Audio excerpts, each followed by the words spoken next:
Deu ruim. Como que eu apago esse comentário? Relaxa que vai dar tudo certo, super tranquilo, tá? Só assistir o vídeo. Bora lá.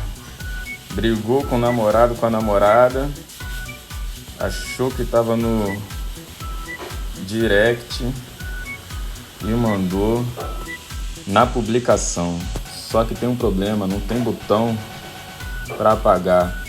Se você tiver no Android, você vai pressionar em cima do comentário, tá? Pode pressionar em cima do nome do perfil também, que aí vai aparecer a opção para você apagar. No iOS, que é o que eu estou usando aqui, eu vou pressionar e arrastar para o lado, ó. Vai aparecer isso aqui para mim, tá bom? Aí é só seguir. Um comentário excluído e você tem alguns segundos para desfazer, né, essa exclusão.